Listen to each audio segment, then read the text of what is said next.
Ridhonya Robbi adalah ridhomu, murkanya Robbi adalah murkamu.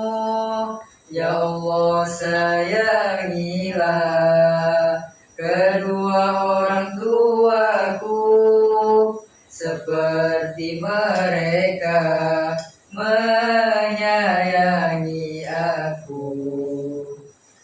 Ketika Allah Subhanahu wa taala berfirman dan Rasulullah sallallahu alaihi wasallam bersabda, kami berdua pun berkata, Bismillahirrahmanirrahim. Assalamualaikum warahmatullahi wabarakatuh.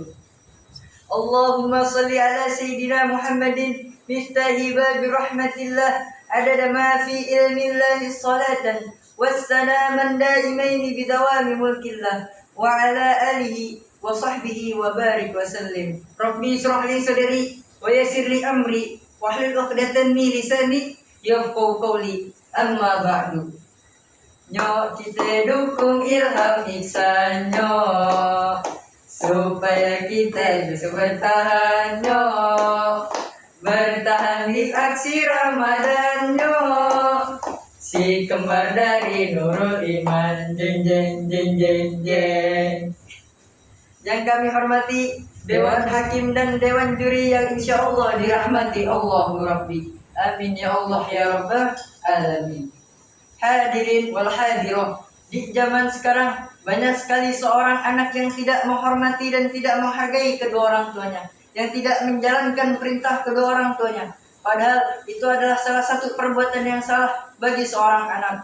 Padahal perbuatan tersebut sangat tidak disukai oleh Allah Subhanahu wa taala, karena tidak pantas kita perlakukan terhadap kedua orang tua kita. Yang harus kita lakukan terhadap kedua orang tua kita adalah berperilaku yang baik. Sebagaimana Allah Subhanahu wa taala berfirman dalam ayat suci Al-Qur'an yang berbunyi, A'udzu billahi minasyaitonir rajim. Bismillahirrahmanirrahim. Wa wasainal insana biwalidayhi ihsana. Al-ayat. Dan kami perintahkan kepada manusia supaya berbuat baik kepada kedua orang tuanya, ibu bapaknya. Quran surat Al-Ahqaf ayat 15. Sudah tercatat jelas dalam ayat suci Al-Quran tersebut bahwasanya Allah Subhanahu wa taala telah memerintahkan kita sebagai hambanya untuk selalu berbuat baik kepada kedua orang tua kita, karena mereka lah yang telah membesarkan kita sehingga kita jadi seperti mereka. Dari kita berbentuk kecebong sampai kita digendong, dari kita digendong sampai kita bisa naik odong-odong, dari kita naik odong-odong sampai kita bisa melakukan investasi bodong. Nggak boleh. Memangnya kenapa? Karena melakukan investasi bodong adalah salah satu perbuatan yang dilarang, dan kedua orang tua kita tidak mengajarkan kita untuk melakukan perbuatan yang dilarang. Ketika kita melakukan perbuatan yang dilarang, maka kedua orang tua kita tidak akan ridho kepada kita. Ketika kedua orang tua kita tidak akan ridho kepada kita, maka Allah Subhanahu wa taala tidak ridho kepada kita. Bagaimana Rasulullah sallallahu alaihi wasallam bersabda, "Qala Rasulullah sallallahu alaihi wasallam, ridallahi fi ridha walidain, wa syakhatullahi fi syakhati walidain." Ridhonya Allah terdapat pada ridhonya kedua orang tua, dan kemurkaannya Allah terdapat kepada kemurkaannya kedua orang tua. Hadis riwayat At-Tirmizi.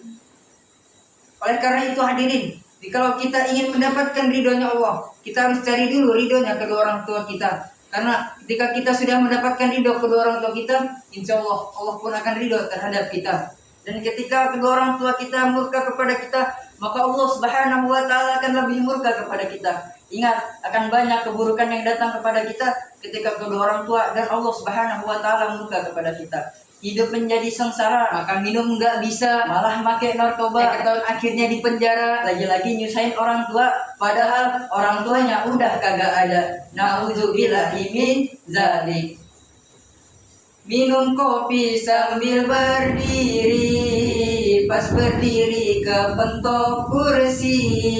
Cukup sekian, terima kasih dari kembar yang tampan ini. Wa akhiran unzur maqala wa la tanzur man qala. Wassalamualaikum warahmatullahi wabarakatuh.